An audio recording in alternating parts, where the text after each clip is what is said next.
The following presentation is a gift from the team at Streamline Publishing, publishers of Fine Art Connoisseur, Plein Air Magazine, and weekly newsletters Fine Art Today, Realism Today, Plein Air Today, and American Watercolor, and events, the Plein Air Convention and the Figurative Art Convention. We offer over 400 different art instruction tutorials and ultra high-quality video by the world's leading artists.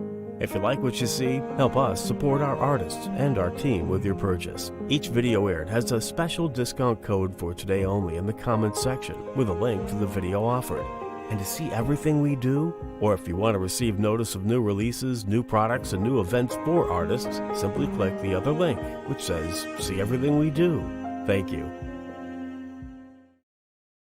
Hi, I'm Eric Rhodes with Plein Air and Fine Art Connoisseur magazines. If you've ever been to a DreamWorks movie, you know the color and the light and the animation is incredible. Well, Mike Hernandez is a part of all of that, and he teaches you drama with color and light, important for any painter. Enjoy this segment.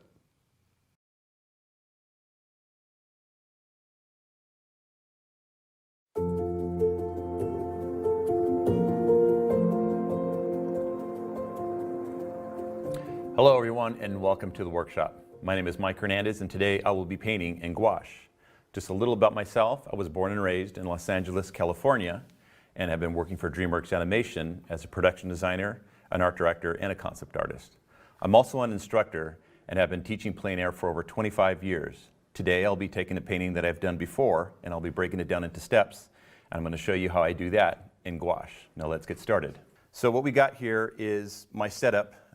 This setup is going to be just a little bit different from what I do when I'm outdoors plein air painting. Now just a quick discussion on the difference between plein air and studio painting is plein air painting is done outdoors and on site, and that's usually where we do all the learning. All the lessons from plein air are going to be learned outdoors.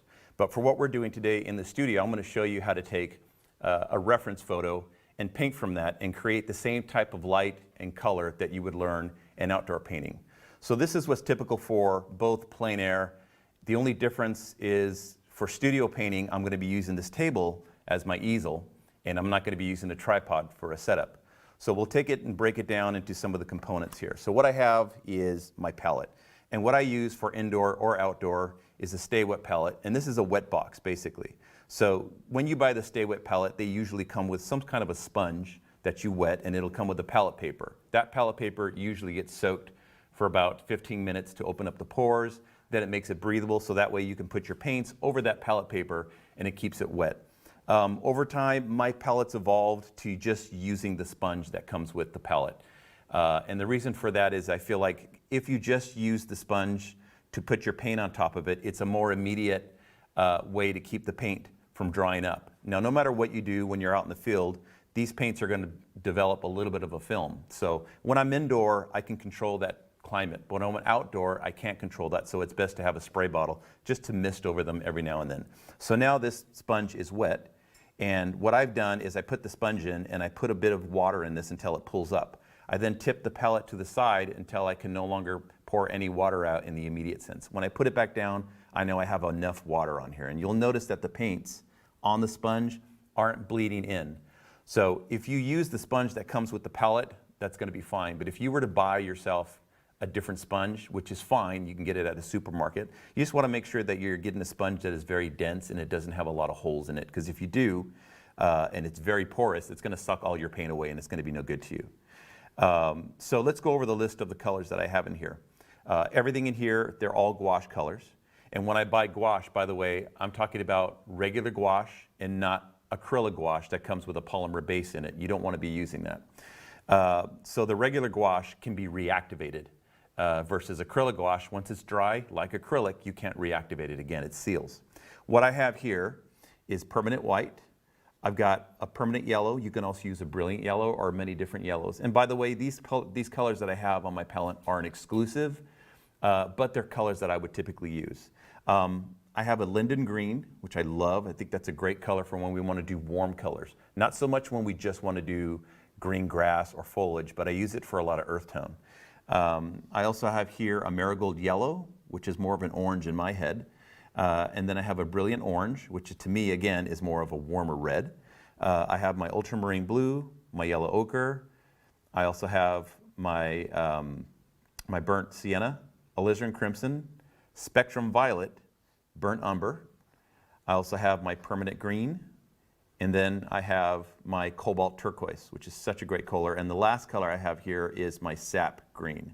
Now, if you'll notice on my palette, I mostly use warm colors, because to me, a great painting is mostly earth tone. It's mostly warm colors, not as many blue colors. Blue colors to me in a painting are gorgeous, but they tend to flatten the painting out if you're using too much of it. So I like to use a lot more of the earth tones, and I'll explain that as we go. So this is your palette, your layout of colors. As far as brushes go, I like to use mostly flats. And the reason I use flats is because I like to keep things very flat and graphic and basic, and I love to stylize my shapes.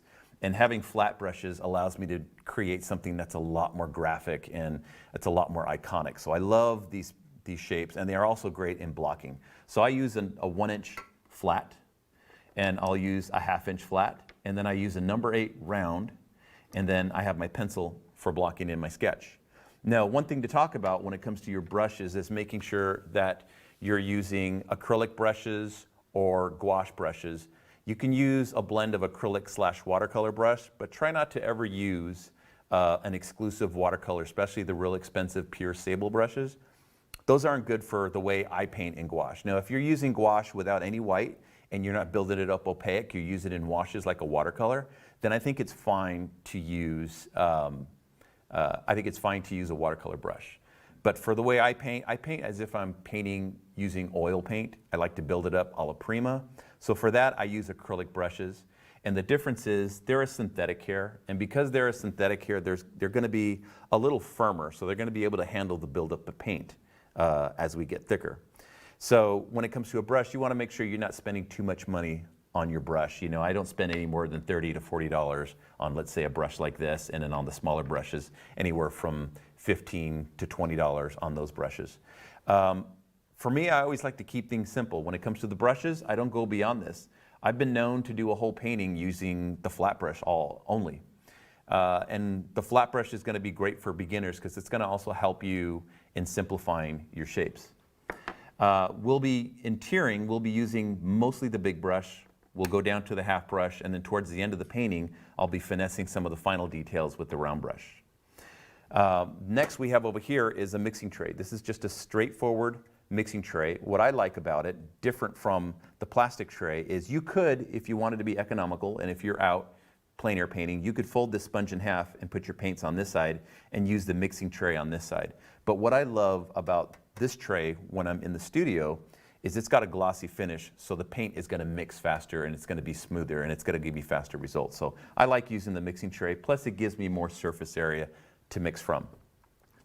Here is our surface, and I'm going to be painting on an 8x10 crescent illustration board. The reason I use crescent illustration board is because I build up my paint, like I said, like it's an oil or like it's acrylic. So it's going to get a little heavy. The illustration board allows me to do that. Now, I have been known to paint on watercolor block as well. Cold press watercolor block is fantastic, but I feel like that's better suited if you're going to be more transparent and you're going to be thinner with the paint. As you're going to see, I'm going to build up this paint quite a bit in certain areas, and the illustration board is going to be great for that surface. Next, what we have is our reference. So in talking about photo reference, this is a photograph I've taken from the image that I have painted from. I went up and painted in the North Forks Lakes up in the Sierras, and this is Brainerd Lake. And I took the photo around the same time I did the painting up there. And what's important about these photos and taking a photo and painting from a photo is understanding that photography tends to simplify lighting and it simplifies color. When you paint from outdoor lighting and from life, you're going to be painting from high key lighting and high key color. So what you're going to find is that there's going to be a lot more value and there's going to be a lot more brightness and color in your shadows when you're painting for life. You're going to see a lot more warmth, in fact. When you take a photograph, what happens with a photograph is it tends to collapse the shadows. The shadows go darker, and the shadows tend to go flat in color as well, so they reduce to kind of a gray blue. If you look at my photo I have here, this is pretty blue because it's a photograph. But if you were to refer to the painting that I've done that we're going to be using for this demo, you're going to notice just how warm it is. So I tend to skew a lot warmer in my paintings, because I draw from my experience as a plein air painting, that knowing that when I paint from high key painting, there's a lot more warmth. And from your photographs, you're going to notice that, especially photographs like the Sierras and mountains, there's going to be a lot more blue in those photos when they get reduced. And blue is a great color, but blue is a nice color to build from a warmer palette. Blue is used to describe either those upward facing planes that the sky is able to hit in the shadows. Blue is also a good way to push and get more volume out of mountains that go much further away into the atmosphere and gain more of the blue hue. But for something like what we're painting, we're so much closer. This is an intimate painting. This is an intimate lake setting. And because of that, I want to make sure that I get a lot of that warmth that's in the shadows and a lot of the color. And then I want to see the blue emerge from that color. So if you put too much blue in the beginning, you're going to flatten it out. So the first thing I need to do is consider the composition. We're going to break this painting down into its stages. We're going to do line first. We're going to do a tonal. Then we're going to do color blocking. Then we're going to do texture finessing, and then at the fine, we're going to articulate the final details. So the first thing I'm going to do is our composition. And the composition is probably the most important part of your painting. It's like the architecture of a home. If you don't have a solid structure, a foundation, it doesn't matter how much color and decoration you put on it, it's going to collapse. It won't work. So I want to make sure is I put a lot of good thought into my composition, but I also don't want to put a lot of detail into my lay-in as well. There's a difference between a drawing that you do as a study and a drawing that you do as a lay-in for a painting. You don't want to give yourself too much information in the beginning of the sketch, because if you do, you're going to end up painting by number. So what you want to do is block in the essentials, the biggest, small, medium, large, and accent details in the composition, just to give yourself a base to build off of when you're painting. So the first thing I want to do is build my horizon for this painting. What I love about this subject, as I'm looking at it here, the lake, is the imposing wall of granite behind that lake and how it pushes down on the sliver of water. That's the stage that needs to be set. So I'm going to start out with saying my horizon is going to be probably somewhere down here. I'm then going to break my canvas or my surface into 4 stages here to make sure that I'm building a hierarchy on my composition and a bias. So I know that one of the first things that's pertinent to my composition is this one landmass that comes out here. I want to make sure it doesn't go halfway, so I'm not breaking the composition into 2s, because everything the viewer loves to see when they're looking at your painting is based on hierarchies, meaning things that aren't always so even, that there's a sense of movement and bias. So I'm going to put the first part of this composition down here that's occupying this part of the painting. I then know that it's going to stoop below, and I'm going to create the cast shadow for the base of this water here. And this is the base of that rock. Now, as I build from this, I'm going to build everything based on rhythms. Now, you can't have any rhythm when everything is parallel, when everything is straight, when everything is the same. You build rhythms and movements through the eye when you dance upon straights and curves and things that aren't parallel, thicks and thins. All of those things I need to keep in mind as I'm drawing. So it is going to be opposing shapes as well that make it interesting, how one shape opposes another, and the variety that the mind loves to dance across. So I've got a shape down here, then I've got this shape over here, which is going to be the rock fall, and then all of the foliage that's built on that rock fall. I then have shapes of trees. Now, as I study and I look at this composition, what I love about the trees is how some of those shapes look like they're leaning forward, and how some of those shapes look like they're plumb and they're vertical and they're straight up. So I want to play off some of the trees that want to lean forward, as if, almost as if they want to peer over and look into the water. And what I love about that is that it starts to create the narrative of the painting. You know, that this is this intimate moment. And when we look at the photo I'm looking at, the water is pretty flat. It's not necessarily lit. And in the painting that I've done, you'll notice that I created a theatrical narrative for where the light is most important. It's kind of where I want you to look. There's one moment in the painting that's more important than the rest. Those things I'm going to get into later when we get into the tonal and we get into the final color. But at this stage, I want to build upon all of those notions as I'm sketching. So I know that our eyes are going to be right here primarily, and I'm going to build everything based on that counterbalance. So I have this shape here, I've got a line of trees here, And then I've got rockfall back here. Now, if you're not careful, that granite wall in the background, it seems so important because it has so much texture, because it's so overly stated as a vertical shape. You see all the rock, you see all the cracks, and in your mind you're thinking, oh, that's a lot of detail. There honestly really isn't a lot going on back there. In reality there is, but visually there isn't, or there doesn't have to be. Do not ever be a slave to your subject when you're looking at it. Make sure that you take full control and full responsibility over what it is you want to do with this image. The image is just a suggestion, and you go from there. So for me, I know I want to keep my eyes looking here, and I think about all the lines that'll help carry my eye there. So I got a line here, and I've got rock here, and this curve will help bring my eye pointing down there. So nature has its way of figuring some of those things out for you, which is really great. I've got a shape that comes up here of rock and then down. So what I've got so far is a nice variety of angles. And again, like I said earlier, the more angles you get, the more opposing shapes and angles and lines you get, the more movement you're going to get in a painting, and the more the visual interest is going to maintain itself. So I'm considering this angle here, that straight against that curve, this curve against that angle, this angle here to that angle here. And you'll notice that nothing is paralleling. For example, I don't have a line here, I don't have another line here, or another line here. And the spacing is different. So I pay attention to those things as I'm sketching, because they're going to build the foundation for a solid composition. I also talked about some of those trees that are leaning forward. So first off, before I get into it, I want to block out the masses of those trees. And it's important that I don't make those trees too big, because if I make the trees too big, then the composition is going to get small. The landscape, the scope and scale of this intimate location, we're going to lose what makes it so grand. I want that wall to be really imposing back there. So these trees, they can't get too much bigger. But certain things I pay attention to as I'm looking is the distance of this rock from here to here, and then the tree that sits on top of that. Well, if I repeat this distance to here, I'll know the tree can go up much higher, and visually it'll look more appealing that those things don't flatten each other out. So I'm always thinking of some of my markers that I make, or bearings that I take in a painting, to make sure that I'm approximating correctly. And then I know I've got a tree here, and I've got a tall pine somewhere about here. And again, I'm not getting into any detail, I'm just blocking in all of these shapes, and then another tree that hides behind that.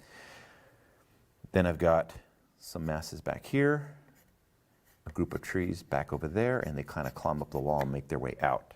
So for me, a good painting will usually have an entrance and it'll have an exit. For me, I feel like the entrance comes in here, and you're going to follow either here or through here, and you're going to follow the light, and you're going to take up this ramp, and you're going to exit out that way. That's the hope. And that's kind of something that I'm feeling early on in the painting, and we'll see if it goes that way. So for now, I blocked in my masses of the trees, and I feel like the proportions are pretty good. When I first start the sketch, my lines need to be really light, just in case I need to renegotiate. I don't want to have to erase those things. So for now, that's great. Now I want to start considering the lean of some of those trees. So I like how this tree is the tallest tree in the composition, and it stands proud. It stands real plumb, real straight. But then these ones want to peer over and look into the water. That's kind of the way I see it. That's my narrative. I love that sense of how the trees are curious and they're kind of pushing forward. This guy's leaning forward. This guy behind him, he's also leaning forward as well. So I like the lean of those. And over here, we've got a lean of some shapes as well that feel like they're peering and leaning over. Feel it on this one as well.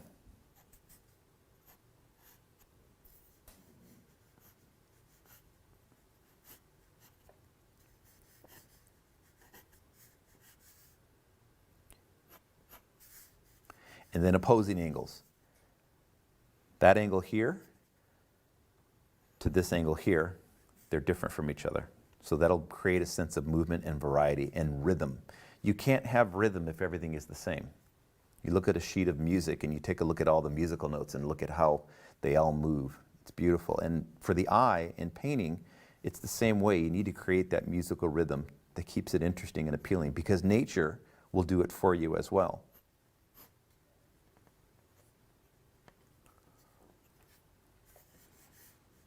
So these are going to be my snow shapes. I'll have a shape that's down here and brings our eye in that direction.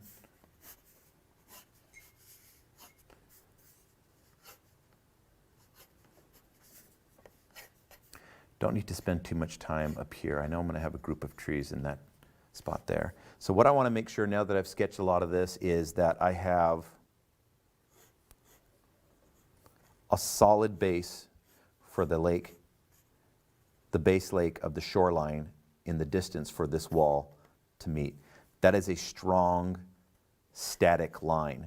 You just imagine the weight of everything you've got going on here needs to end on a calm line. So what I love in line is that sense of straight and curves, rhythms, and then areas for the eyes to rest. Areas where there's nothing going on versus areas where you have a lot going on. Because what you don't want in a composition in areas that have everything going on simultaneously, then the eye just wants to look away. So I've got my base here. Got the lean of that line here.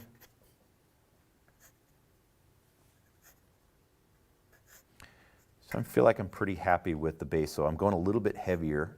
I'm going to curve out here because this shoreline is starting to come towards us a little bit. And I know we're going to have a tree down there somewhere.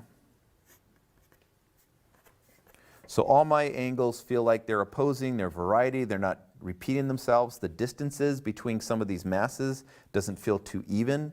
Considering where the snow is here, I've got a distance from here to here, then this distance is much greater. Again, if they were even with each other, it flattens out, it stops the rhythms that your eyes need. And I'm going to have a trail of light through the water that's going to come out this way. And then the rest of these things we'll figure out later in the painting.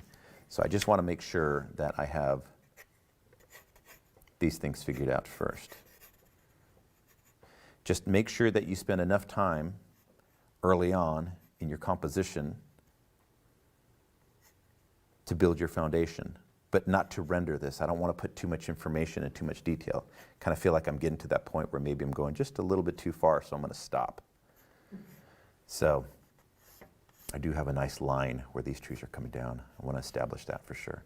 So I think that's good for now.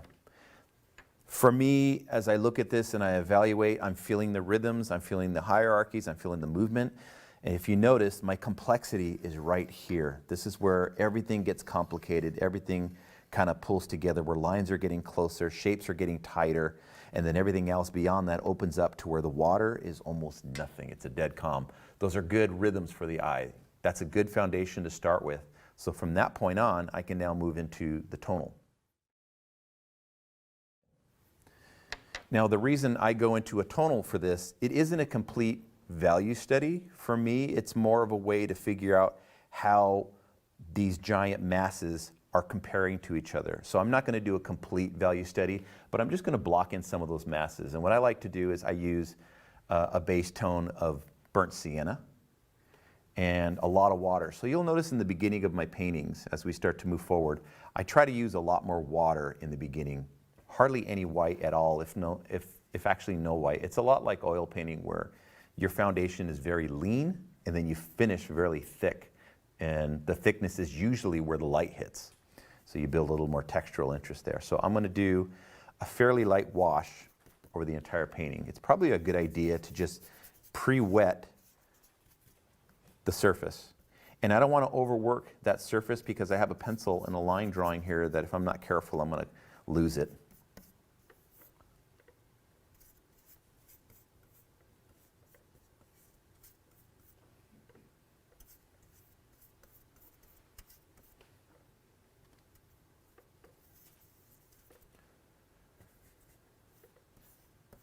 Again, this is really weak and it's very faint, and that's great because I want to make sure that I take it down in steps.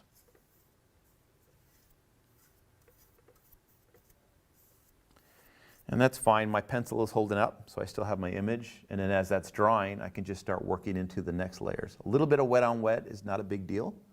Kind of like a little bit of that process of hard and soft edging that gets created from painting wet on wet. And then as it dries, you'll get some of the hard edging. So for me, I know I have to block in this wall. That whole thing needs to go down.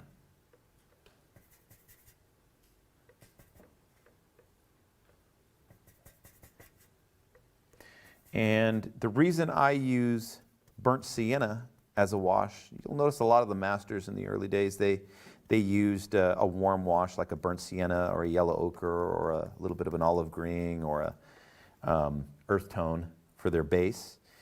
The reason that's such a great idea is that it, first off, for value's sake, it gets rid of the white. And the reason I like getting rid of my whites is I like to work from the middle up and the middle down. What's intimidating about working on a white canvas, if you don't have a trained eye and you're just learning how to paint, the problem with working on whiteboard is you'll never know just how light or how dark you're supposed to go. So let's say you are painting a very beautiful seascape, and it's daytime, and you got the bright sun out, and the sky is bright, bright blue, and you got white clouds and everything, and it looks great. Starting from the white of that board, if you look at that sky and you look at how bright and how light it feels to you, you'll probably overestimate it and mix that color too high in value. So when you put it down on white, that correct value that to you in real life looks very bright is going to come out really dark compared to white, and so you're going to tend to want to mix more white and go lighter with it. Maybe you were right, but more than likely you were off because you ended up going too high. So I'll notice a lot of beginners tend to paint their painting from the white of a board, and what they end up with is a painting that's way too high key, it's too foggy, it's too light and too weak. Not enough weight for their values. So the only way to know that is to maybe get rid of the white and block it into at least a wash that gives you a 50% value range like I'm doing here. This is more like 60%. But by getting rid of the white, if you then mixed that blue color again and you put it down, well, on a darker color, it'll actually look light. It'll look like the right value, knowing that, oh, okay, well, the sky just looks light, but it's actually just bright. And there's a difference between bright and light. Bright is how you would describe a color's intensity, whether it's vivid. Light is to describe the actual value. So sometimes someone will see a tree in sunlight against a dark background and think that tree is very light, when in fact it's just very bright and it's fooling your eye. And if you don't mix it with enough value, it's maybe 80% value, it won't be the right color and you won't get that intensity. So people tend to overcompensate. So this is why a little bit of a value study is good, just to kind of get rid of the whites. So for me, as I move forward, I'm paying attention to, again, not the exact value, but staging my lighting. This is the drama. This is where everything takes place. That's where my light is going to move through. So that is the integrity of the painting.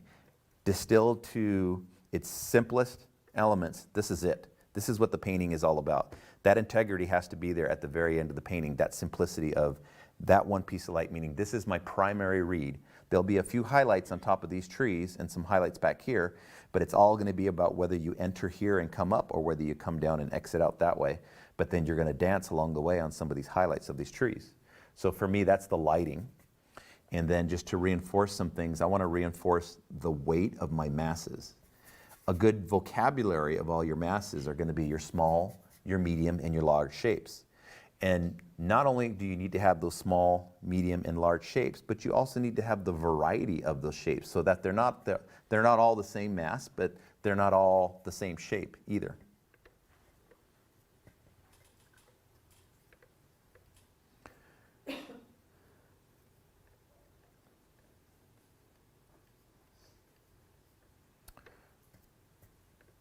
Okay, so now I'm going to use just a little bit less water and a little bit more pigment so I can see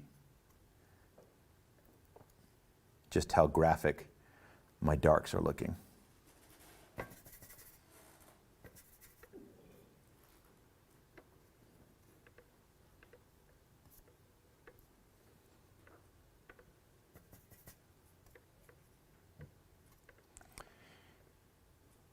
And just a heads up for painting, when I teach in a more procedural fashion when I'm painting. When I'm painting for myself when I'm outdoors, it's a little more chaotic and it's a little more spontaneous and it's faster, but then again, I wouldn't be able to break it down and teach you and make sense of that kind of a process. So that's how I paint when I'm painting for myself. But when I teach, it's a little careful, more calculated, and more procedural so you can understand. And maybe what I'll do is a separate video on how I paint for myself when I'm painting outdoors, for an example.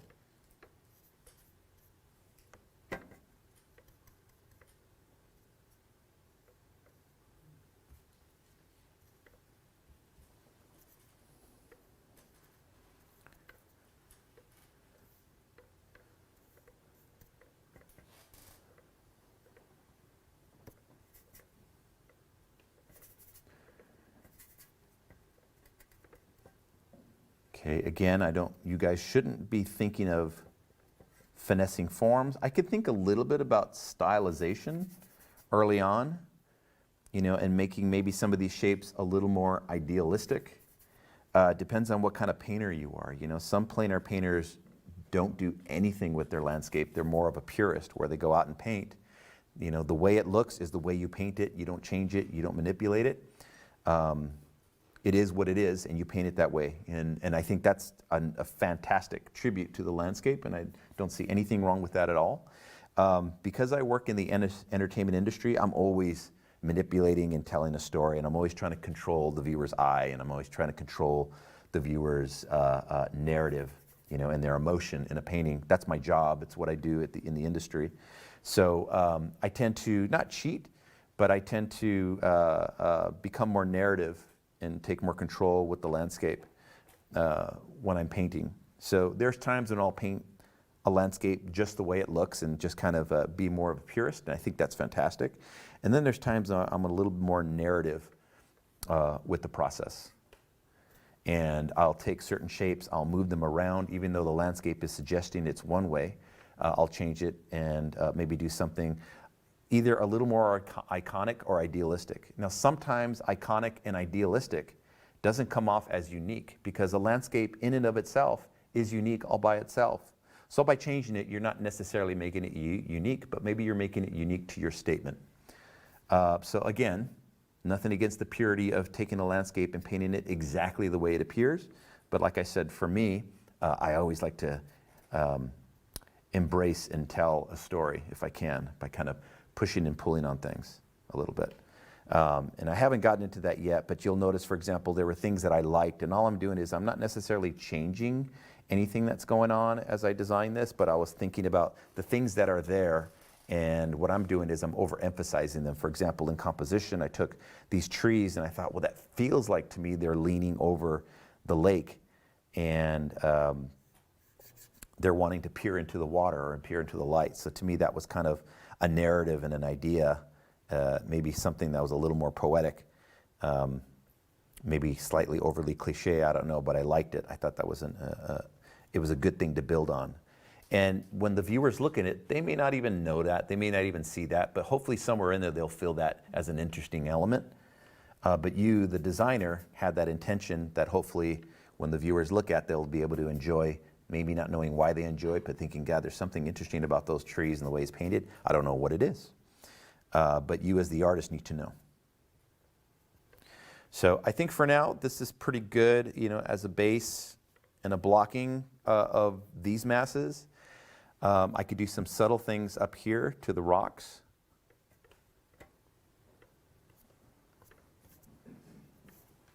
I'm not so concerned at this stage about my mark making, but you'll notice here, we'll talk a little bit about mark making and why I use the flat brushes. Like towards the end of the painting, I'll be doing marks like this. You'll see how I get, the paint is wet, but I'm choking up on the handle of the brush much further away, because what I'm trying to do is get the paint to striate a little bit, and I'm doing something where I push down at the beginning and lift lightly, and that kind of creates a hard and soft edge and a little bit of a raking effect. And that raking effect is going to come in handy when I'm starting to do simultaneous color mixing and color texturing. I'm going to do a little bit of this, but this is just to kind of build up on the background a little bit, and maybe for me it's more over like I'm warming up to some of my shapes and my lines for the painting.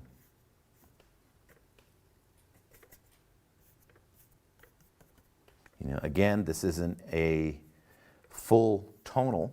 This isn't the exact value structure for the painting, but now I can see how the composition is lining up. My darks are lining up. My masses, their hierarchies, their shapes, the distribution here. I'm going to feel like I might want to group these because it's feeling like a lot of repetitive big shapes in there. And what I want to do at this stage is start negotiating those things and saying, okay, well, maybe this shape groups up a little more with the masses next to it. So this becomes one bigger, giant mass.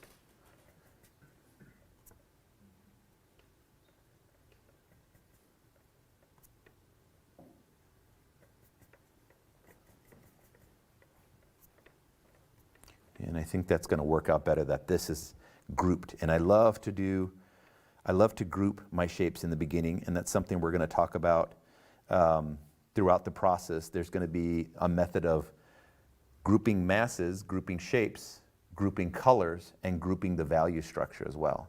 So in the beginning of the painting, I tend to group all of those things together, meaning I bring my values closer together.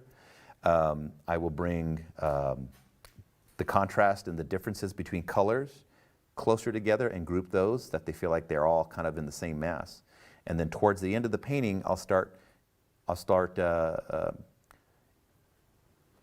evolving color from that background and having colors evolve and grow from that common ground. The other great thing about having a burnt sienna wash, this is something I never finished talking about, but having this burnt sienna wash is that it's a warm undertone. Now it's not completely red and it's not completely blue, it's right in the middle, which is nice, but it's a warm earth undertone, and by doing the warm earth undertone, what it's going to do is it's going to force all of my colors to go warmer and to go more earth. So whatever grays I mix here, they're going to need to be mixed warmer in order to make sense on top of this color. So if I just put down white and I put gray on there, it's going to be too neutral. But the fact that I'm using a burnt umber background, which by the way, you could use burnt umber, you can use yellow ochre, you can use olive green with yellow ochre or orange, any of those colors just to get yourself a base. And by using those colors, whatever color you put over it, by contrast, is going to feel like you're going to need to mix it to go warmer in order for it to feel like the proper gray or the right color you're going to need to use. Because otherwise, if I took a straight gray and put it on here, it's going to look too blue or too gray. So then I'm going to need to mix more of this color or other warm colors to make it feel like it sits correctly into the painting. So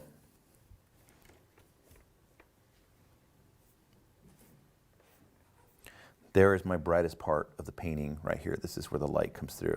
And I'm not going to come back. I'm not going to mix and paint up the highlights on this here because I can still see the integrity of what my painting needs to be.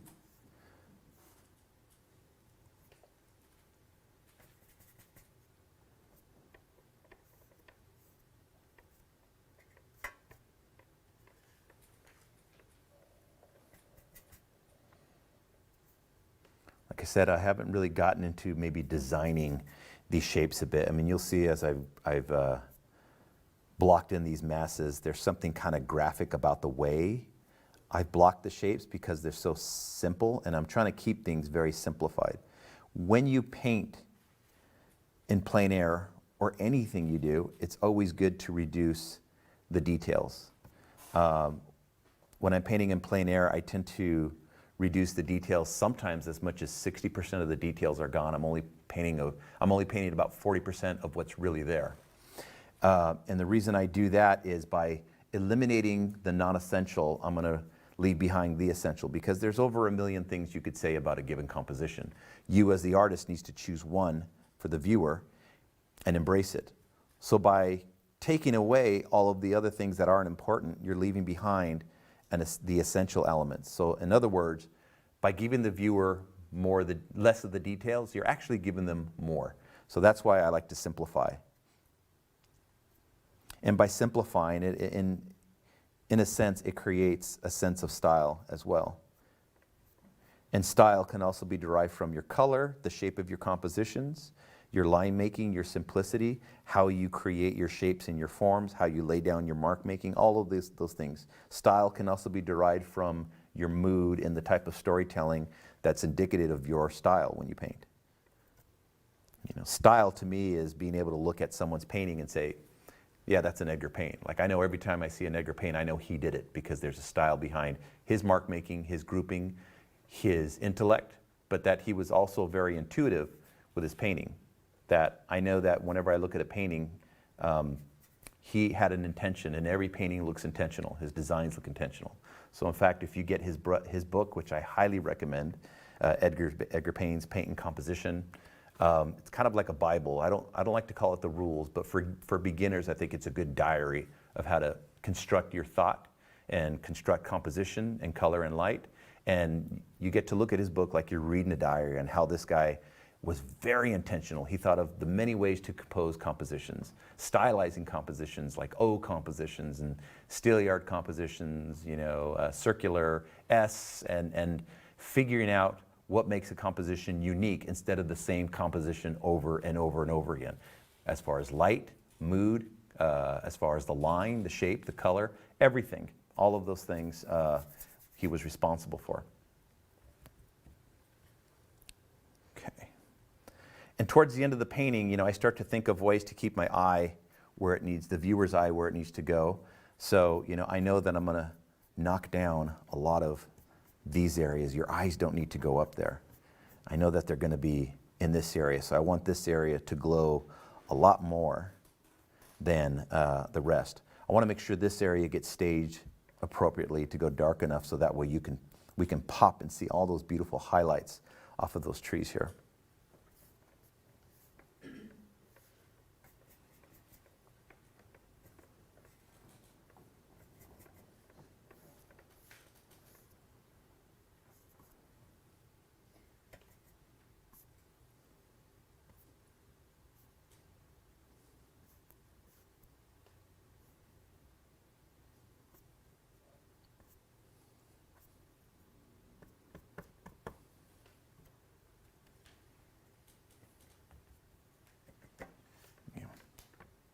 So if we wanted to, we can proof it real quickly. And I'm going to take some white. And we're going to get into color in a second. We're going to take a break in a little bit, and that gives me a chance to recalibrate and gives me a chance to clean my water out and give you guys a chance to take a break as well. But we're going to get into this next portion, which is blocking in the color. And you'll see what I've done here with my whites is, a lot of people always ask, how, one of the biggest concerns I get about people who use gouache is I seem to be having a hard time mixing highlights with wash. So I'll put down a dark color and then I'll try to build up and get a highlight, and why can't I do it? It just keeps going darker. Every time I mix white into a color, it drops and it goes darker every time. Why is that? Well, that's usually two things. One, it's because you're using too much water. And two, because you're painting on a porous surface, and that porous surface is going to soak in a lot of that water, and with it, a lot of the pigment's going to go as well. When I want to put down a highlight, what I do is I use a damp brush, a little bit of water in it, but I don't put any extra water, a damp brush, and straight out of the tube, I will take my color. Most of the color you're going to be using, by the way, once we start getting into it, is going to be white. So that's why white tends to be the bigger tube out of any brand you ever get. You're going to need mostly white. And when it comes to brands, get the best brand you can when it comes to white. I discriminate on certain colors for certain brands, but mostly it's that white. I can make any other color work in a painting, but the white is the most essential. For me, I love using like the Winsor Newton or the Holbein brand. Those are pretty good whites. And I know there's a few other brands out there that are great as well. But if it's a student grade white, it's not going to be quite as opaque and be a little more of a butter. So I like using the Winsor Newton. And what I'll do is I'll take it straight out of the tube with really no white in it. And that way what I'll get is that one single mark that gives me a light. And what you see right there is what you're going to get. Now if I took that same white and I used water with it and mixed water and tried to get another white, this is going to dry a little bit darker. Now that could work to your advantages if you're trying to layer. Some people like to layer and they put it down and it works in, and then they kind of build it up over time. I tend not to paint like that. I like to paint more opaque when I paint. So I like to build up the thicker opaque marks. Another thing we're going to get into once we start getting into the finishing touches, which by the way, this is going to be more of how I'm going to finish the last stages of the painting, the thicker, heavier paint.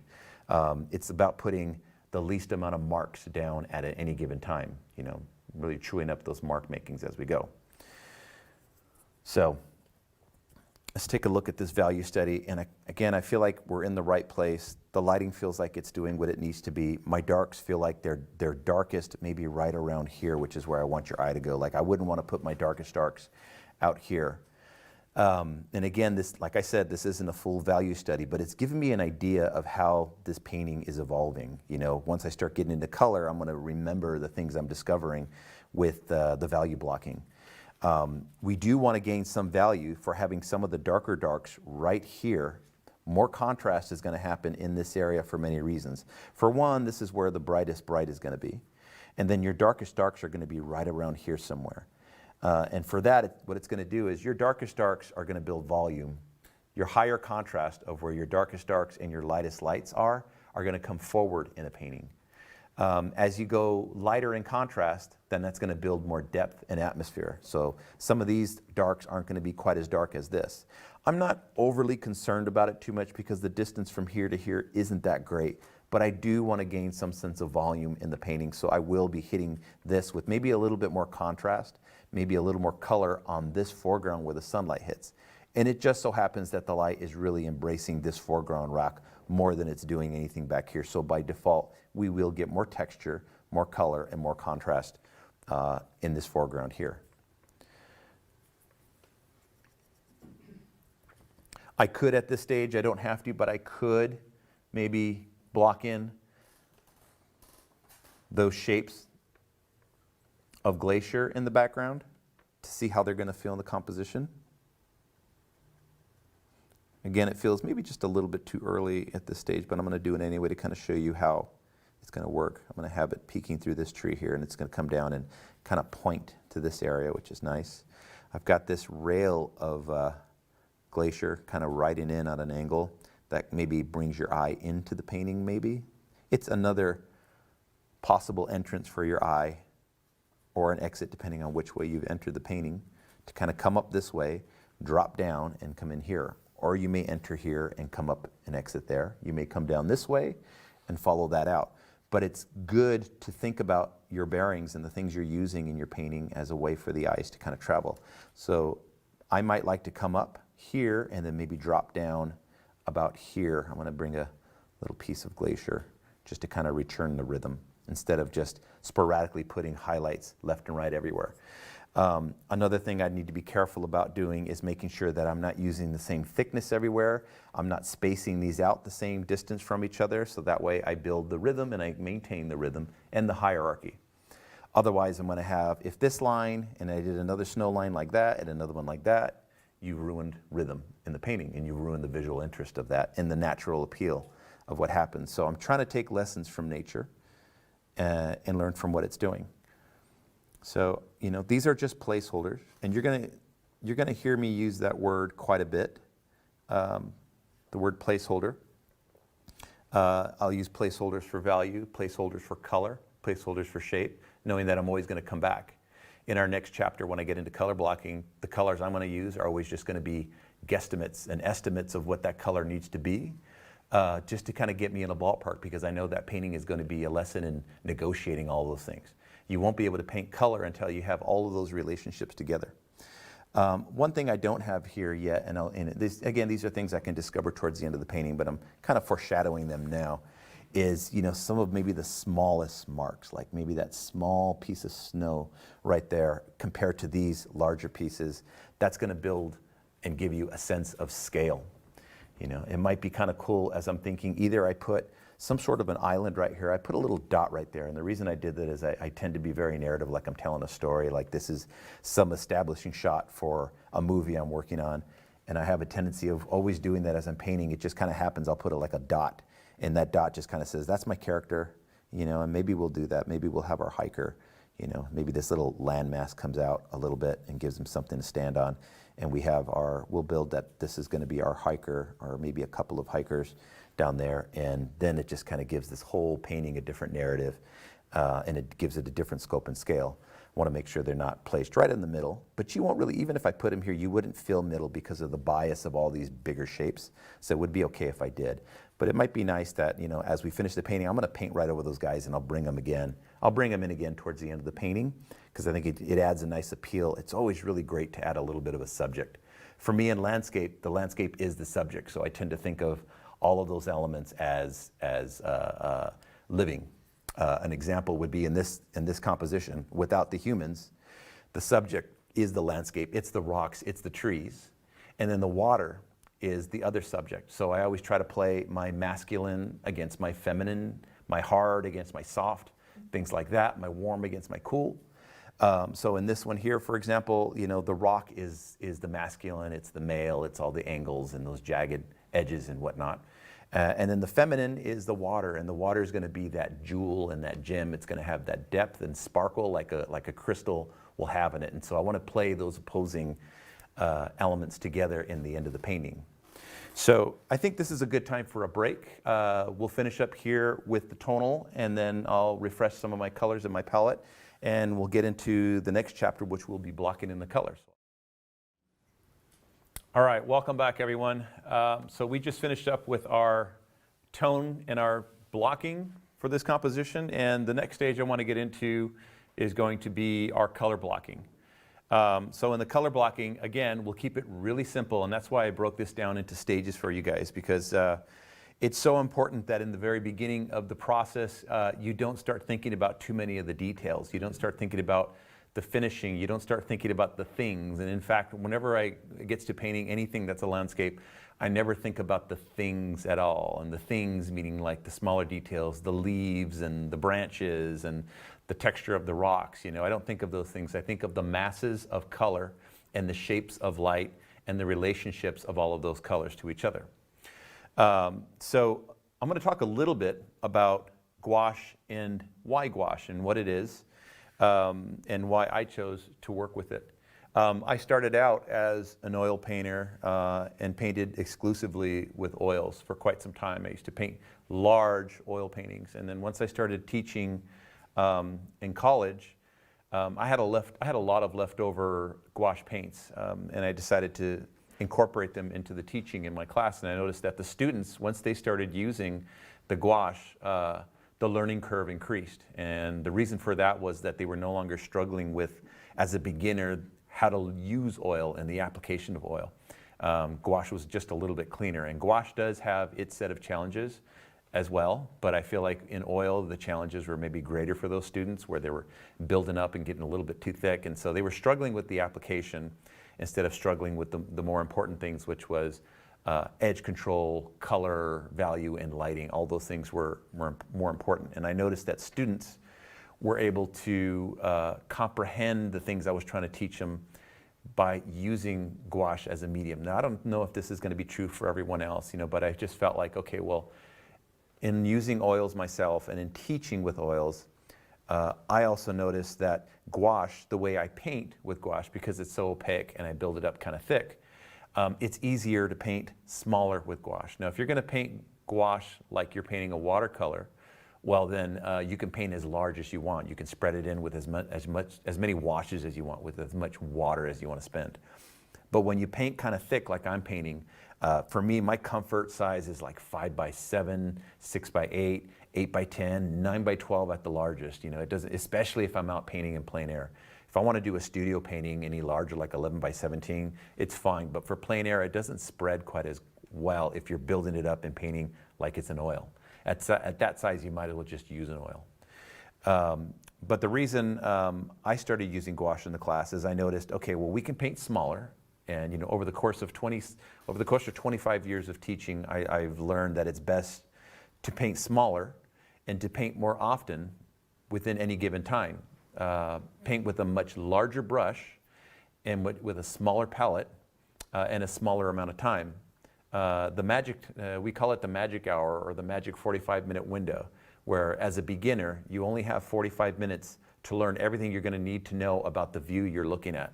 After 45 minutes, you're going to lose that visual freshness, and it's time to move on to the next painting. So because of that, it's better to paint much smaller. And with gouache, you tend to want to paint 4x6, 5x7, something really small. That's a comfortable size. And stick with the large brush. Simplify all of the details and simplify the light.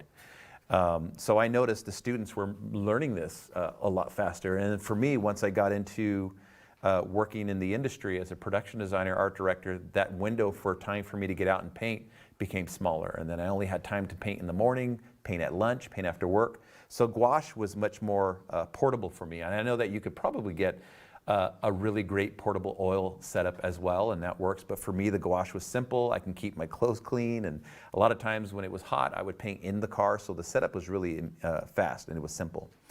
And when the setup is smaller and it's easier, you're more likely to get out and paint. And so that's what I liked about using the gouache. The difference between gouache and any other medium is that gouache is, unlike like watercolor, it's a transparent medium. And in fact, it is a watercolor. The only difference is it's a watercolor that has pigment that's been based with acrylic is gouache. Acrylic is basically a gouache that has polymer added to it to become more of a plastic. But gouache is also like a watercolor. The only difference is watercolor has no white added to it. Watercolor has the highest spectral rating out of any medium, meaning that if you took a spectrometer, a gun that measures color, you're going to get the most color out of watercolor. Gouache, the minute you added white to it and it became an opaque medium, has less spectrum on it, but it's richer because it has more body in it. The difference between a gouache and an acrylic is that gouache you can reactivate. Once it dries, you add water to it, it'll reactivate, versus acrylic, it doesn't. Another way to use this setup if you're more of a watercolorist and you want to try gouache is keep your watercolors and just add a tube of white gouache to your watercolors. Paint everything you do in watercolor and then add white to start getting a buildup of more opaque color. But I became used to using gouache over the years, so it's just kind of become my one medium. I'm used to the things it does and doesn't do. When it dries, it tends to dry a little flat. The finish is flat, so it doesn't go quite as dark and as rich as an oil painting does. But it's a good tool. So for example, if you are an oil painter, gouache is nice. It's more immediate for you to get out, maybe to do some quick studies, and that way you can go back and either do some oil paintings in the studio or gouache warm-ups before you do your bigger oil painting as well. So now we're going to move on to the color blocking. And looking back at my composition, I kind of feel like I like where it's going. There's definitely some things I'm going to renegotiate as I go, and that's what's great about this medium is you can kind of renegotiate. It's not like watercolor where you have to kind of put down your shapes and predetermine what they're going to look like. I try to do a little bit of that in the beginning. I kept this very transparent, but I can renegotiate and I can build up and I can cut into shape, I can add and I can subtract.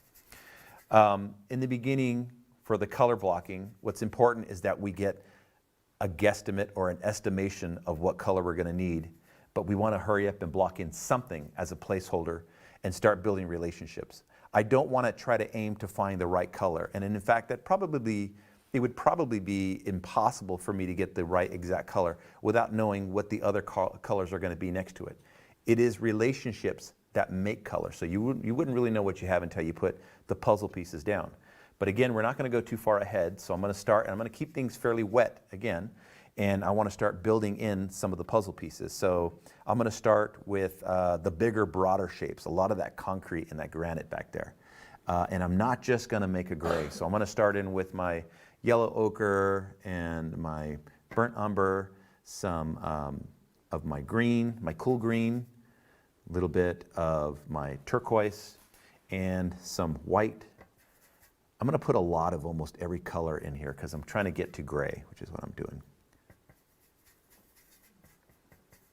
And the gray that I'm going to create is going to be warm, so when you see it on my palette, you're going to see a warm gray. Like right now, this is very cool, and it'll look green compared to red because it's a complement. So that tells me, even though it's kind of gray here, a little bit green, it's going to be very green there, which tells me, okay, I need to start going towards oranges and reds to kind of even it out and balance it out. And once I do that, it takes away some of that green. So this might be a good base color to start with. And I always go very, very, very warm when I start my paintings. So this is a very, very warm gray. And again, resist that urge to do too much detail and resist the urge to put too much blue into the painting. And this is very transparent, so you'll see once it starts to dry, you'll see some of that burnt sienna coming through as an underpainting, and I love that. that burnt sienna is going to permeate through a lot of the painting.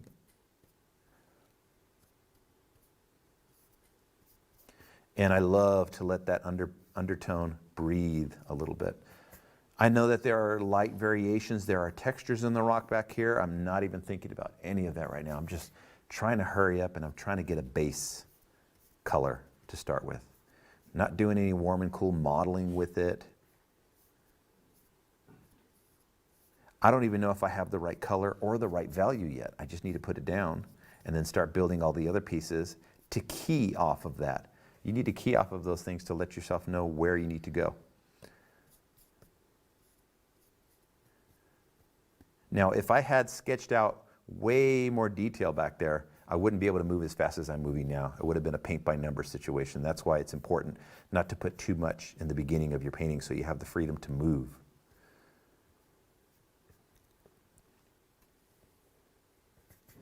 Let's mix up a little bit more.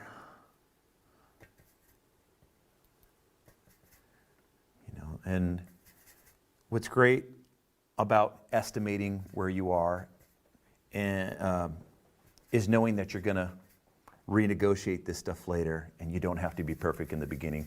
And the right mindset for something like this is to always tell yourself that, don't ever set yourself up for failure for thinking this is going to be the most amazing painting, or that this is going to be a one of a kind and you only have one shot at doing this. You don't.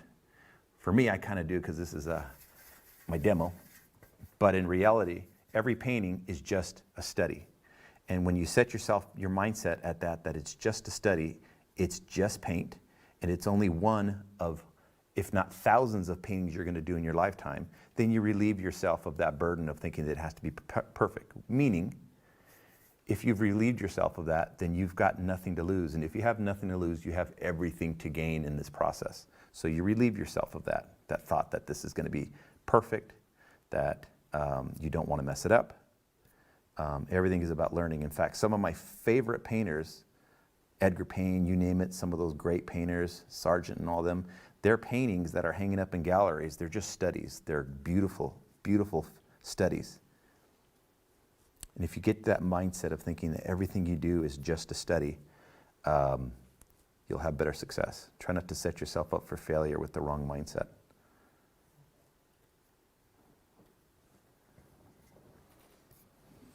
So, see what that's doing now. With all of that red, this starts to take that gray into kind of a greenish color. But I like that. I don't mind that at all. I'm going to do different things to that gray. We're going to go warmer and cooler. We're going to put a lot of different color into that. But for now, I think that's a good base to start with. Let's move forward and then just kind of knock this shadow down.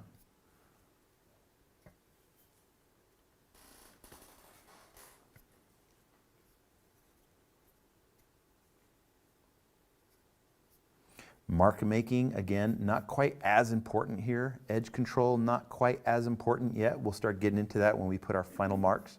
But for me, I like to think of my mark making early on, so that way I'm developing my mark making in my rhythms and my memory for those rhythms in certain areas. So as I get to the finish, I've already kind of contemplated and I played around with those rhythms in certain parts of the painting, and I'm going to build off of that. So I know that these marks I put down may not be in the final part of the painting, but they might as well. They might be there as well. So making sure that they're nice.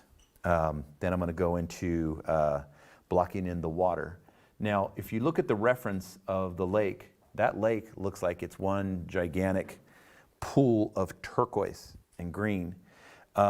If you're not careful, things like that in a painting can really steal the show. Now, maybe that's what you want it to do. Maybe you want that water in that lake to steal the show and be bright. But for me, I want to control when and where that crescendo happens in a painting. I want that to be here. I want most of the color, meaning the brightest colors in the painting, I'm going to control where those come out. Most of the color I build in the beginning is going to be fairly muted, and the colors are going to be very close together. And then towards the end of the painting, I'll start pushing and pulling on those color bodies. But for now, the water can't be all that different from the rock and the trees and everything else. Right now, it's all about value. Value over color, always. You can have wrong color and have the right value, and the painting will still work. It's better to have the right color, but even if it's wrong, as long as your value is true, your designing of your light is true, it's going to work. So for me, I keep all of those things close together. I'm gonna want the color of the water to be at its brightest and most vivid somewhere around here. So for now, I'm gonna take this puddle that I already made and I'm gonna create my water from that. And this is kind of what I refer to as like recycled color. I like to use a lot of recycled color in my palette. And by doing that, you create a sense of harmony, because in landscape, most landscapes will harmonize and you don't get a lot of bright, vivid separation of colors anyway, unless you're looking at something man-made like painted buildings. So for the water, we're gonna put in a lot of our sap greens, our cool greens, our turquoises from that base, and I'm gonna get a much more of a muted color. I'm not gonna worry about the highlight that I had, because I'm gonna paint that highlight back in. I wanna make sure that I'm paying special attention to the edge up here. That's got to be really, really straight. You'll see in a lot of areas I have very loose mark making, and then some other areas I have very, very clean, articulate mark making. That's going to be a really important rhythm to how I build that sense of realism into the painting, is to have a sense of chaos and where the edges loosen up, so that way the eyes have something to loosen up on and they're not going to be holding on to, you know, the details. Where you put a sharp edge and where you put a sharp edge against a contrasting color or a contrasting value, the eyes are going to go there. So a lot of times I loosen up my edges a little bit. I loosen up where those colors meet if I don't want you to look there. If I don't need you to look there, I'm going to lose that. You're going to notice over here I'm going to put a little bit more yellow ochre and green and orange, because I'm trying to say that this is the shallows and you're seeing through the water down here, because I really don't want you to look there. This is going to be where the jewel happens, that transparency and that vivid color. So I'm kind of setting up the base for that by putting a lot more warm, earthy color down here. And again, it's just an approximation, but it's feeling nice and dark. I do feel a separation between the color I have up here, and I do feel a distinct body of color down here that's not all that dissimilar from what's going on there. Because if you do look at the landscape, I don't see that the lake is popping all that dissimilarly from the rock. And for me, I'm painting this landscape as warm as I could go. Again, as I referred to before, photographs are usually going to make your images look a lot cooler than they appear, and you're going to lose a lot of color. You usually see most of your color in where the sunlight hits. And in the shadows, they tend to just kind of crash and they go gray and cold and blue. It's hard for me to find my ideal subject, because usually I look for the unexpected, and it's in the unexpected that I find my true statement for art. Inspiration is as good as a warm bath. You know, I feel like in the beginning it feels great, but at some point it eventually goes cold. You need to learn that knowledge and the ability to paint is something you need to pull from within, and then it's always there, it's always inside of you. I started painting when I was a kid. Since my father was an artist, I followed in his footsteps.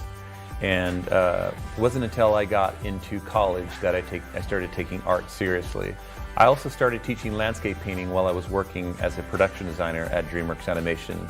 And I noticed that the two work in tandem with each other. One informs the other.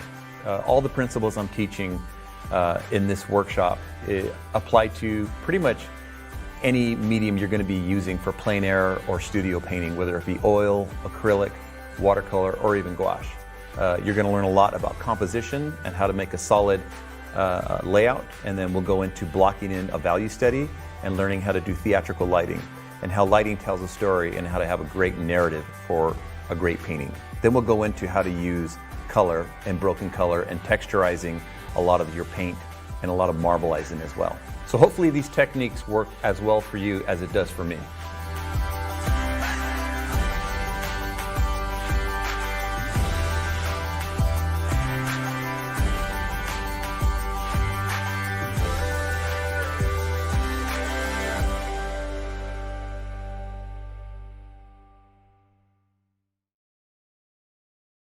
You know, I think this idea of drama and color and light really applies to all of us. We can make our paintings so much stronger by creating that sense of drama and that sense of light.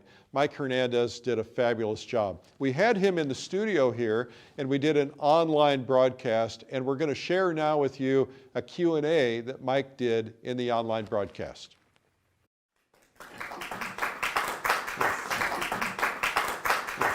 If there's any questions, I'm free to answer them. Can we preserve those paints for later, like tonight, another session, tomorrow, next week? Do I put it in the fridge with saran wrap, or is that even doable? Yes, absolutely. So as to the first part of the question, it's one of the other reasons I like to paint with gouache, because it is easy to clean up. For something like this, as long as the surface is finished, all you would need is clean water, a little bit of clean water, and to wipe away, and this stuff is going to be gone. Now I kind of feel like I'm doing a ShamWow commercial, but you can see how easily that's going to clean up with just water. But as long as the surface is finished. Now, I can't make you any promises if you get the gouache on your clothing, but because the gouache is like a tempera, you know, and it doesn't have a polymer or a resin base in it, you're going to be able to just wipe it right back up with a little bit of water.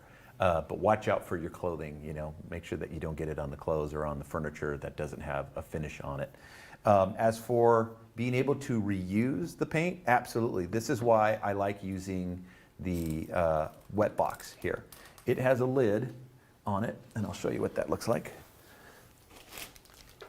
And as long as, you know, we're indoors, and if we were outdoors, this would have been fairly dry by now. But that's why you need to have a spray bottle where you can keep spraying it, misting it, and wetting it.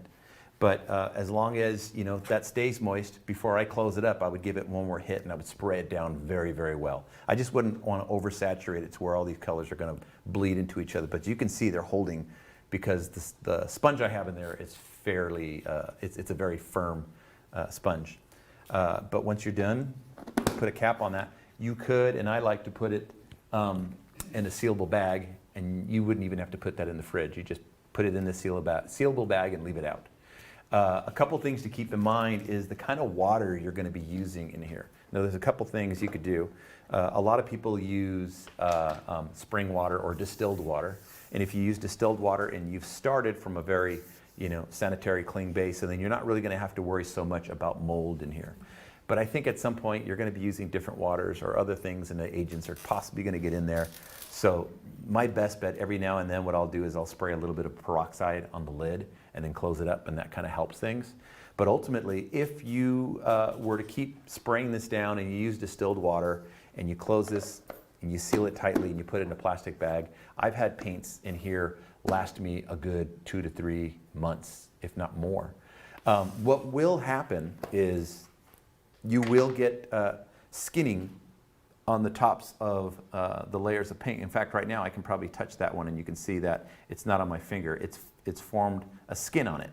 But that's okay. I'm able to kind of push that over or squeeze from that and get paint out of it. And the skins are not a bad idea when you're finished painting, because what it does is it kind of keeps the rest of the paint on the inside dry and moist. So the skin isn't a bad idea. But out on the field, when you're painting in plein air, once that skin starts to form, it's a good indication that you need to start spraying more water on that again, because it'll start to dry up. And then what happens is you're going to be left over with, let's say, inevitably you're going to have some spots, let's say like that spot right there that's fairly thin, but it's got a buildup on it.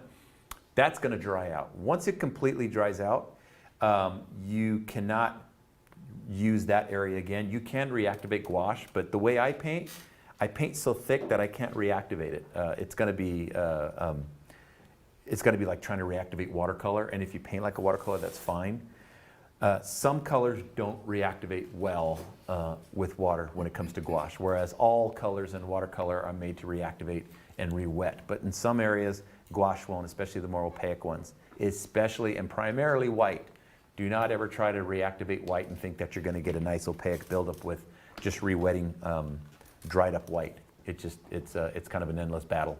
Unless you are primarily transparent and you want maybe a weak and a faint highlight, then reactivating dry white gouache is fine. Once you do have an area on this sponge that has a dried skin, an area where the paint is dry, you can put another dab of paint, but do not put it right back on top of the old paint, because Underneath that is going to be that dried layer that'll never moisten up again. It'll never let water come through anymore. So then when you put a dab of fresh paint on top of the dry area, it's going to dry faster. So always put fresh paint onto fresh sponge, because in essence, this setup, what I'm doing here, the sponge, is only to store my paint. It's not to mix in. I'm not going to mix in there. I do all of my mixing here. I keep all of my paints clean and fresh in here. Other setups that I've seen that are very successful are deep well setups. So you can get the deep wells, like the black containers that have, anywhere from 12 to 24 wells in them, and you squeeze in and you premix your paints and your gouaches in those wells. Because they're so deep, they don't dry out as much, and the light isn't able to hit them quite as well. So deep wells that have a lid that you can put on top after is also another great way to paint outdoors. But I like using this method because I can see the colors closely related to each other. So again, just paint storage, not mixing. Hopefully that answers your question. Thank you. Yes. Anyone else? Yes. The sponge that you're using there, if you change that out basically every time you do a painting, is that correct? I don't change that sponge out. Okay, just clean it? No, I don't change it. I don't do anything with that sponge. So once you put a sponge in there and you put your paints on there, that's good to hold your paints as long as you're sealing it and keeping it wet. That sponge is going to stay in there for the length of the paint, so it can be in there anywhere from, depending on how dry it gets, 1 week to 3 months. So only if you let it dry out would you have to Only change if it? this is all dry, or at the time where you no longer have any place to put fresh paint down, it's all used up and you're done with that, throw it away and get a new one.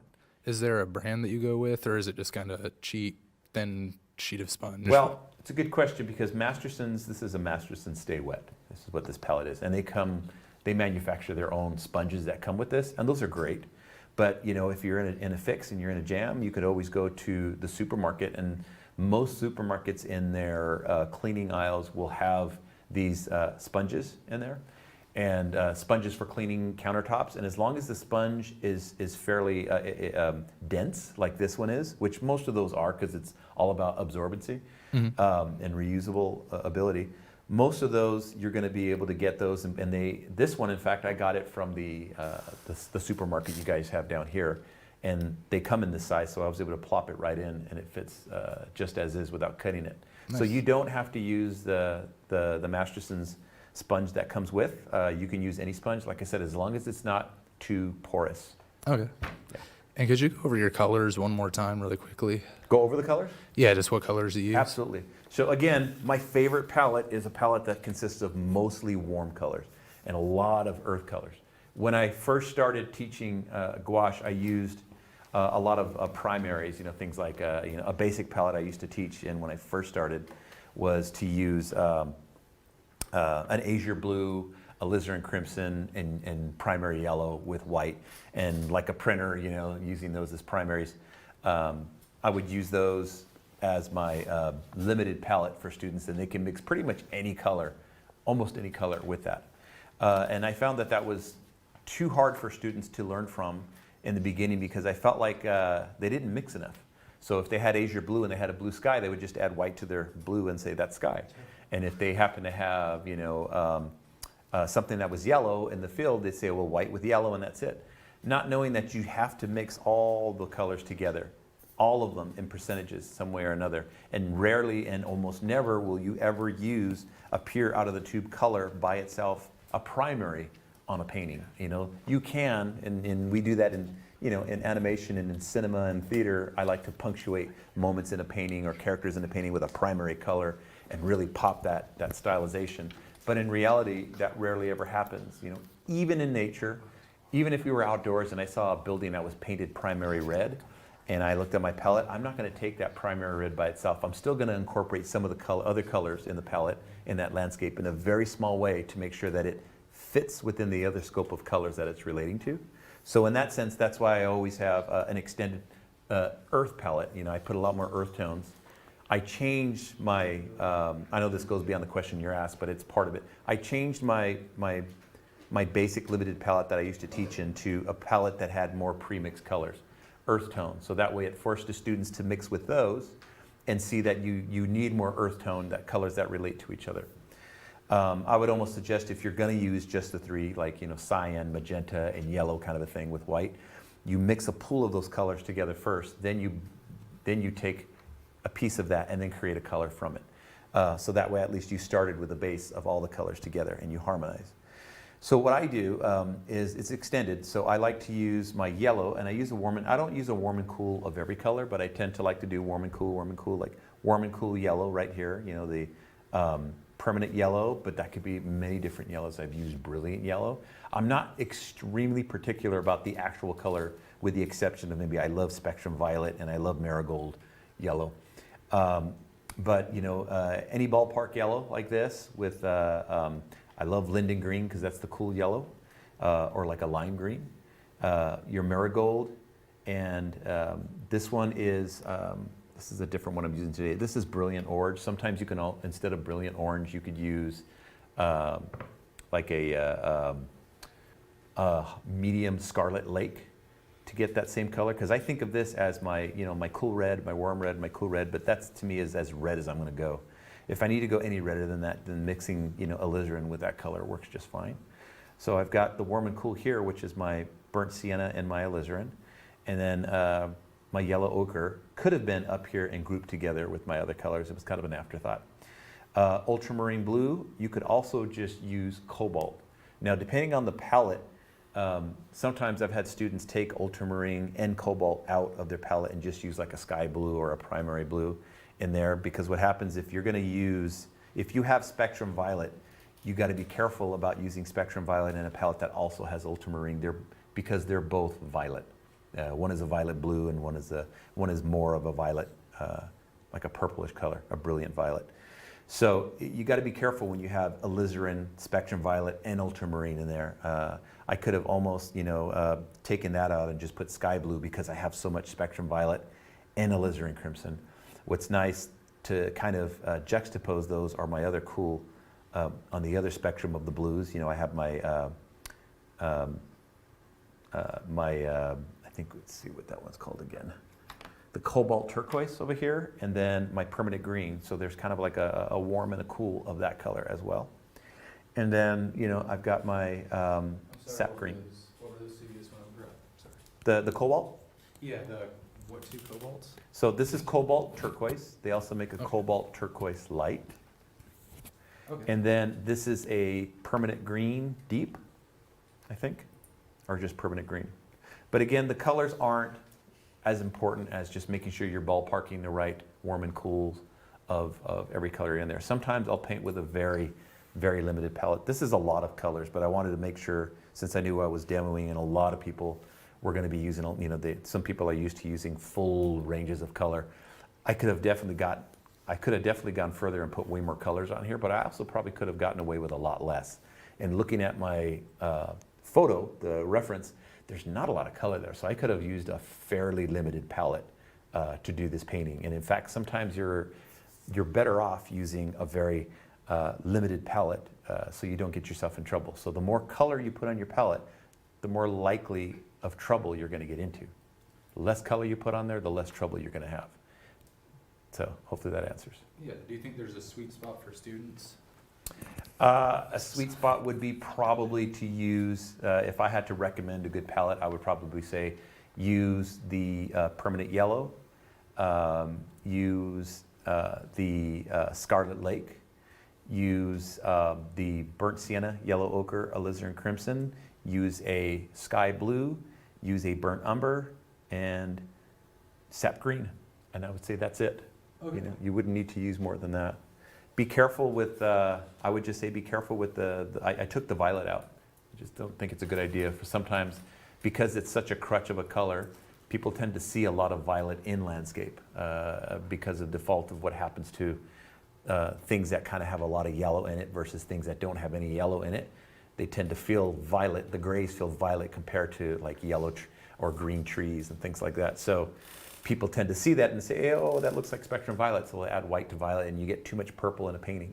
So you got to be really careful about how you use that spectrum violet. I rarely ever use it in its purity. I like to mix it into my browns and my greens and other colors as well, but I try not to think of that color as the literal sense. So for beginners, I tend to take that, like the violets and the candy greens, I tend to take those colors out. Permanent green is a scary color. I tend to see students just making their trees or the shadows of their trees just permanent green deep straight, not mixing enough of all of the other colors in there. So sometimes I'll take those colors out of a palette. Thank you. Sure. Anyone else? Yeah, we still have a couple questions coming in online. Yeah. We have a question from Josh that says, when you're out plein air painting, what methods do you use to size and distance shapes from one another in the distance? It is a very good question. The way I do that is I tend to think of the image I'm painting as a tapestry, almost like I'm looking at cut out pieces of origami and how those shapes come together. For example, if I wanted to know how to relate a group of shapes in the foreground to a group of shapes in the background, and trying to figure out how those shapes perspect and how the road perspects and how all of those things perspect. If I'm thinking of it as dimensional and deep, trying to sketch it that way, I tend to kind of mess things up because I'm trying to think of too many things all at once, like perspective, foreshortening, all those other different things. Rather, what I do is I group things a lot. First of all, I won't think of all these distinct shapes. I'll start off as families and I'll group things first and say, okay, well, let's take all of these things together and just kind of, first simplify the notion of size and say all of these things in a group versus all of those things in a group and those things in a group versus that one massive shape.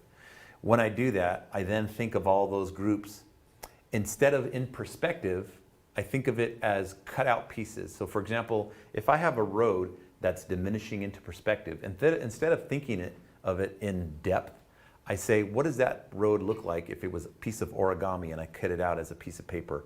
Then I say, what is that shape? It helps me think of proportion better, and it helps me think of the actual shape that's going to perspect. So then what I tend to do is I think of everything in my landscape of puzzle pieces fitting together. Not depth, but the mountain in the distance, the barn in front of it, the road leading to it, they're all puzzle pieces. So that to me helps me distinguish one shape from the next, because first I simplify and I group those things.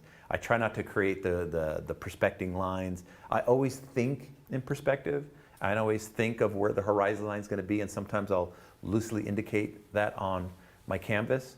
But that's what helps me in comparing shapes. And then if you guys recalled, I don't know if you're able to still refer to this painting here, but if you guys recall earlier in the painting when I was sketching, I referred to shapes based on proportions and ratios of how one thing relates to another. When I sketched out this shape here, and then I wanted to know the next shape compared to it, how big it was supposed to be, well, if I looked at them and broke them into relative shapes, if I took this shape and I doubled it, it would end there. That told me that I had another halfway to go above that. So sometimes what I like to do is I find proportions that work, and then I use that. If it's close to the other one, I'll use that as a measuring tool and say, okay, well, how many of those make that over there, for an example? So that's one way, or a couple ways I'll do things to find proportions of shapes and how they perspect. Cool. We have another question from Judy Notifora that says, what do you put over your finished paintings? Do you use a varnish? That is a really good question, and it's been the subject of many, many debates.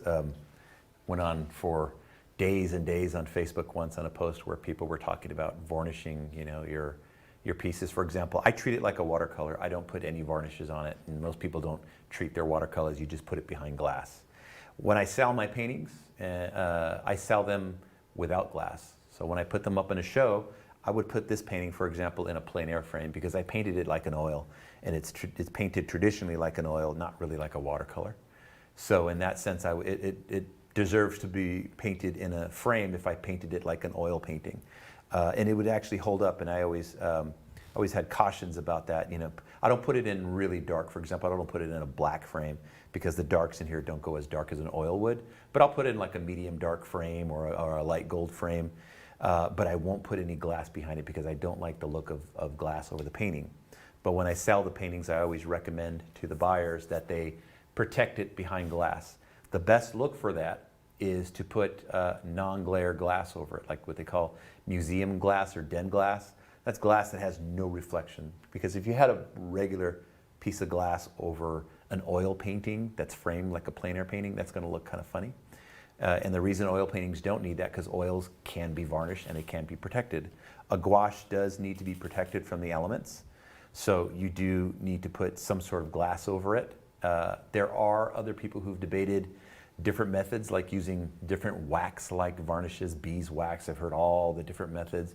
Some people have said they've never seen any change when they do a varnish on it. Other people have said, yeah, it changes the contrast ratios. Other people talk about crystal clears and spray varnishes and fixatives where you just do fine dusting of varnish over it. But I found that even when you do that, it either somehow, somewhere in there, it can change something. So I've never been able to use a varnish in there that didn't do something. But I'm not saying you couldn't. It's still up for debate, and I'm still open to that, but I don't spray or varnish any of my works. Okay, we have another question from Mike Pelosi, who says, do you ever use black, or do you refrain from having pure blacks in the painting? Good question. Do I use it? Yes. Sometimes I'll just grab a black, but I use it as a mediator of something kind of to get me into a dark color or a dark value. But the reason I don't teach with black is because students tend to use it as a shorthand and a shortcut for value. And if you want to go and learn about color, you don't want to shorthand all the lessons that could be learned about mixing to get to your darks, or all the steps taken. Anytime you change value is an opportunity to change temperature, hue, chroma, saturation, and whatnot. Plus, in a painting, we don't go 100% black, nor do we go 100% white. If you go 100% black, that is taking paint to the surface of the board, and it'll look like paint on a board. It'll look like black paint on a board, or black ink. If you go 100% white, and there's no value in that either, it's going to look like white paint on a board. Now, if it's a small area on a painting, on a giant painting, you put a small dab of pure white or a small dab of pure black, it's not going to be a problem. That's going to work. But if you have some giant areas of darks and some areas of bright highlights that you're using pure white, unless it's meant to be stylized that way, it's going to look flat. So you always want to remain in value and remain in color. That being said, if you took a straight Mars black and put it on a board, I bet you I can get a black that I used out of all my colors that'll look even deeper. So warm colors want to go into the board, and then the cool colors want to come forward on a board. And I've heard it challenged in many other ways, which is fine, but in my experience, the warmer colors tend to want to build more depth in a painting. And that's been true with a black. I've seen a pastel from an artist who does pastel. I think his name is Hurley Brown. And he has this real poisonous stick of pastel. It's like a cadmium black. It's black with a little bit of cadmium red in it. And when he uses that on his pictures, it looks like he punched a hole into the surface of the board that he's using, because it's got so much warmth in it. It creates more depth in there, if you want depth. And that's what darks are. They're just things that kind of recess anyway. So I try not to use black, because black tends to feel too flat. But I have, sometimes I like to stylize and take risks. Remember, these are things that I say, these are never rules. They're just guidelines, and they're all meant to be broken. I've seen some beautiful results with people who just decide to challenge all those theories and use black in a painting. But it's not necessarily very traditional. They just get a different effect with it. So traditionally, no, but stylistically, yes, you can use black. Okay, we have another question from Boone, and this one's in reference to shadow. He says, I'm still confused by the concept of warm canopy you mentioned. I thought shadow is supposed to be cool. Again, so good question, and I know that tends to be very, very confusing, and it took me a while to figure that out. More of it made sense when I worked in animation and I saw a light set up in the computer and how they actually light an actual environment in a 3D movie. And I saw them put the big canopy. Now, the canopy fill is never warm. I think what he's referring to is the overall fill, the ambient fill of an environment in sunlight is warm. That's all the bounce light accumulating and adding up to the fill from the warm sunlight. The shadows aren't inherently blue, but they do have blue in them. But they're not void of warmth in them. They may not be quite as hot or as warm as what's in the sunlight, but there is warmth in that shadow. Where you see the presence of blue, is usually in the upward facing planes of those shadows. So in my painting here, things that started to go into the deeper shadows that weren't receiving any of that warm fill light started to pick up that inherited blue from the sky above that was filling the downward facing planes. That also happens if you were to go outside, and if you were in the shadow and you put your hand upward facing in shadow, but the sky was able to hit your hand, you would see all that blue from the sky. But then if you tilted your hand up at an angle where the concrete was hitting sunlight and your hand is still in the shadow, you're going to see a lot of that warm bounce light hit and fill your hand, which does say, yes, there's a lot of warm light in the shadow. Now, what I was trying to say in my painting with all this warmth isn't so much just the warmth from all the environment, but I'm saying this giant lake is illuminated and it's warm and it's bouncing and it's glowing and it's bouncing up against those walls. It was kind of conceptual in that way as well.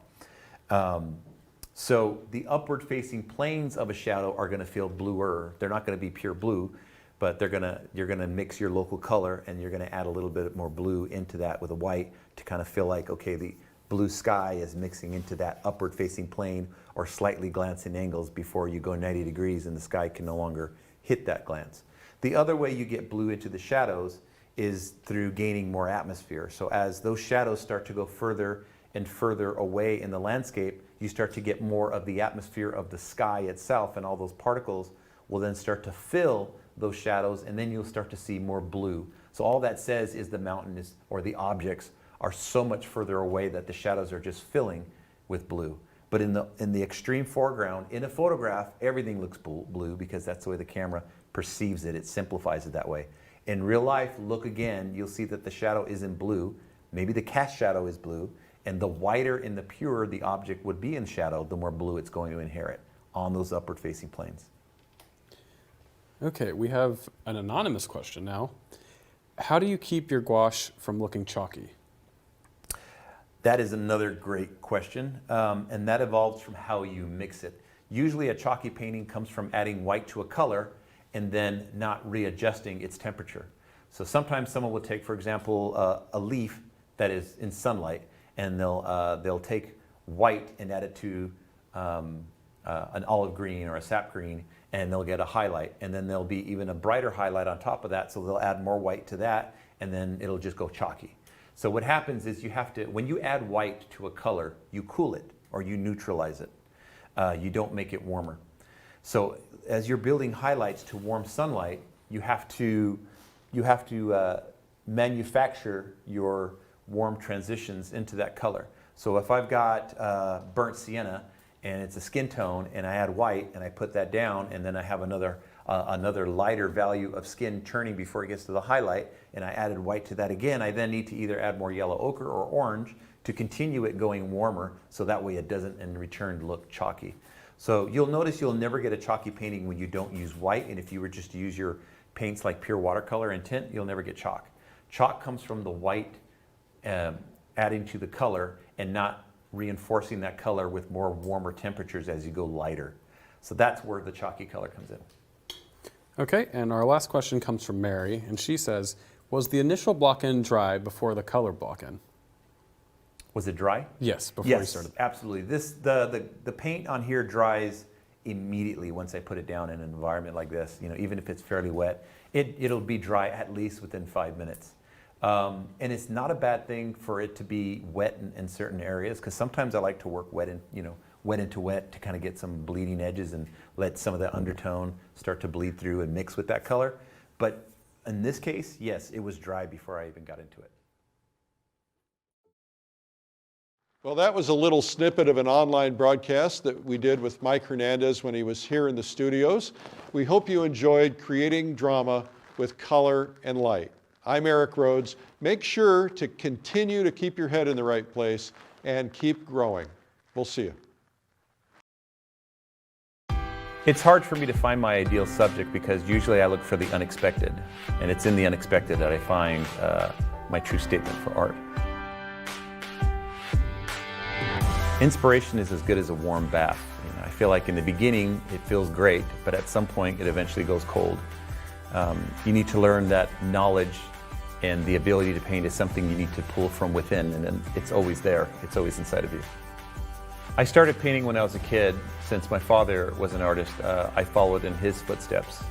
And it wasn't until I got into college that I started taking art seriously.